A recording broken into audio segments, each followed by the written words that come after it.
Welcome to phase 3. Okay, now I'm really excited that you're here. You are on it. You are in it to win it. I'm very proud of you. You should literally, I do it to myself. Pat yourself on the back and be like, yes, I'm here. I'm ready to take self-ownership. Boom, let's do this. Yes. I hope it's been going well for you so far.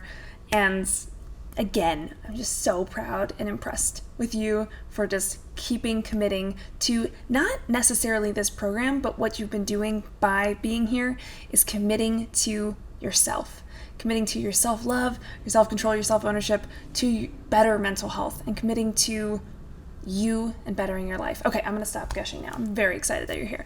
So, not that I didn't think you would make it, but you understand. Let's talk real quick, of course, as always, about why self-ownership is so important. Because this is something that, it was a little while after I beat the B.A.D, I realized, wow, this is a really key ingredient. And so that's why it's here. That's why it's here. You may be like, oh, why? Maybe you're not. I don't know. But it's here.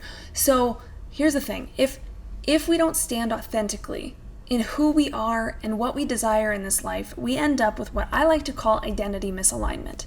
And misalignment can come from so many things. It can come from following somebody else's dream for you. Sorry, I'm gonna rub my eye.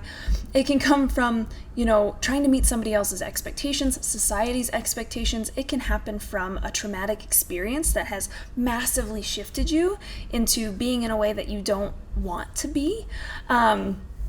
It can come from so many things, but it's basically when you just don't feel like it's that feeling of, this is not who I am. This is not how I want to live, and this is not how I want to be. And I know for me, that was the pivotal moment when I wanted to beat bipolar anxiety and depression. I was like, life can't just be this way. I want to be happy. I want to be a happy person. Like, that was what felt aligned for me. And so that's that misalignment I'm talking about. So here's the thing about misalignment, is it can breed contempt, dissatisfaction, unhappiness, self-loathing. All those things were like, wow, those sound familiar, right? And eventually that compiles up and ends up as the B.A.D. That's bipolar anxiety or depression, okay? And I know bipolar might be one of those different ones. I mean, I think we can really see it in depression with the defeat, and anxiety with the worry and that franticness. But bipolar, I think, is just a coping mechanism of the two. You have the depression, you have the franticness, and your body kind of bounces back from one to the other. It's trying to cope. It's trying to get you out of the depression by going to one extreme. It's trying to get you out of that extreme by dropping you back to the other extreme. And that's when we have to kind of bring it back to the middle. So anyway, that's my little tangent. But the world can try to tell us who we are and what we should want, but I truly believe nobody knows that better than us, better than you, better than me, right? Nobody knows ourselves better than we do, truly.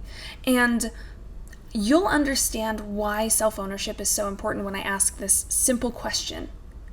How do you really want to spend your time on this earth? Is it as who you want to be? Or is it as somebody else's idea of who you should be? That's why it's so important. Truly. I mean, that's just where I'm going to just like mic drop it and let it go. So let's go into specifics in the coming modules, right? About how to make that happen, how to step into that self-ownership, because self-love is one piece, right? That's where we have that self-love for where we're at right now. Self-control is that next piece where we're like, okay, I've got this on lockdown. Self-ownership is the expression of that with others. And that's a crucial component. And if you don't have that down, then that's where things can get a little sticky. So I'm going to stop babbling. Let's get into it. Let's go talk about it. Of course, as always, there's nothing left to do in this video. Move on to module 7. And we'll talk about up-leveling identity. See you in there.